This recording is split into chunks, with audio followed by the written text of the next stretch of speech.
Iran যুক্তরাষ্ট্র চুক্তির অগ্রগতি আলোচনায় অংশ নিতে সুইজারল্যান্ডে এরই মধ্যে পৌঁছে গেছে ইরানি প্রতিনিধি দল। এ দলের নেতৃত্ব দিচ্ছেন ইরানের পার্লামেন্ট স্পিকার মোহাম্মদ বাঘের গালিবাফ।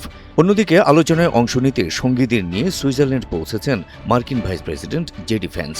মধ্যস্থতাকারী দেশ হিসেবে সুইজারল্যান্ডে পৌঁছেছেন পাকিস্তানের প্রধানমন্ত্রী শাহবাজ শরীফ ও সেনাপ্রধান আসিম মনির। কাতারের প্রতিনিধিরাও পৌঁছে গেছেন গুরুত্বপূর্ণ এই আলোচনায় অংশ নিতে। কিন্তু প্রশ্ন হচ্ছে, ঢাকঢোল পিটিয়ে আয়োজন করা এই বৈঠক ফলপ্রসূ হবে তো? প্রশ্নটা এই জন্যই উঠছে কারণ সম্প্রতি ইসলামাবাদ সমঝোতা স্মারকেও খুব ঘটা করে স্বাক্ষর করেছিলেন ইরান যুক্তরাষ্ট্রের প্রতিনিধিরা। কথা ছিল লেবানন সহ সব ফ্রন্টে হামলা বন্ধ করা হবে, কিন্তু তার পরপরই ভয়াবহ বিমান হামলা চালিয়েছে যুক্তরাষ্ট্র সমর্থিত ইসরায়েল। এ ঘটনায় প্রাণ হারিয়েছেন অন্তত ২৭ জন। রেইনবো অ্যাক্রোপ্লাস্টে অ্যাক্রিলিক এমালশন থাকায় মুছে ফেলা যায় যে কোনো দাগ সহজেই। Rainbow paints, colour of joy. এ ঘটনার জেরে তীব্র প্রতিক্রিয়া হিসেবে হরমুজ প্রণালী আবারও বন্ধ করে দিয়েছে ইরান। ইরানের ইসলামী বিপ্লবী গার্ড কোর IRGC দাবি করেছে তারা এই হামলার জবাব দিতে হরমুজ প্রণালী বন্ধ করে দিয়েছে। এ ধারা অব্যাহত থাকলে যুক্তরাষ্ট্রকে ভয়াবহ পরিণতির হুমকিও দিয়ে রেখেছে ইরান। এ অবস্থায় মধ্যপ্রাচ্যের ভবিষ্যৎ পরিস্থিতি অনেকটাই নির্ভর করছে সুইজারল্যান্ড বৈঠকের সফলতার উপর। ইরান আগে থেকেই স্পষ্ট জানিয়ে দিয়েছে আলোচনা হবে প্রতিশ্রুতির বিনিময়ে প্রতিশ্রুতি নীতির উপর ভিত্তি করে।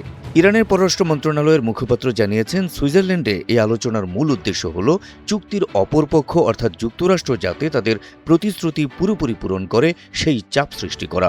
একই সঙ্গে ওয়াশিংটন কিভাবে তাদের আইনি বাধ্যবাধকতাগুলো বাস্তবায়ন করবে তা পরিষ্কার করা। তবে যুক্তরাষ্ট্র যদি তাদের দেওয়া প্রতিশ্রুতি বাস্তবায়ন করতে অস্বীকৃতি জানায় তবে ইরানও বসে থাকবে না বলে হুঁশিয়ারি দেন ইরানি কর্মকর্তা।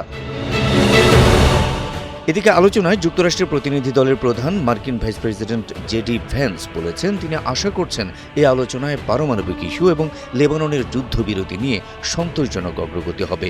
লেবাননের পরিস্থিতি কিছুটা উন্নতির দিকে যাচ্ছে এবং উত্তেজনাও কিছুটা কমছে বলেও মন্তব্য করেন তিনি। রেইনবো অ্যাক্রোপ্লাস্টে অ্যাক্রিলিক এমালশন থাকায় মুছে ফেলা যায় যে কোনো দাগ সহজেই। Rainbow paints, colour of joy. তবে বিশ্লেষকরা বলছেন, যুক্তরাষ্ট্র ও ইরানের মধ্যে স্বাক্ষরিত সমঝোতার স্মারক বা চুক্তি বাস্তবায়ন নিয়ে বড় বাধা হয়ে উঠতে পারে ইসরায়েল। যুক্তরাষ্ট্রের মিত্র হলেও এই চুক্তির অংশ না হওয়ায় ইসরায়েলকে নিয়ন্ত্রণ করা কঠিন বলে মনে করছেন তারা।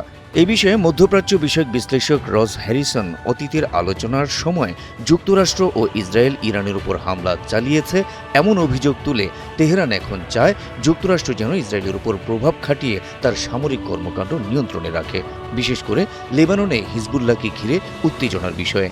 তিনি বলেন, ইরান মনে করছে সমঝোতা স্মারকের আওতায় যুক্তরাষ্ট্রের দায়িত্ব হল ইসরায়েলকে নিয়ন্ত্রণে রাখা। তবে ইসরায়েল এই সমঝোতার স্বাক্ষরকারী দেশ নয়, ফলে তাত্ত্বিকভাবে তারা চুক্তির শর্তে সরাসরি আবদ্ধ নয়।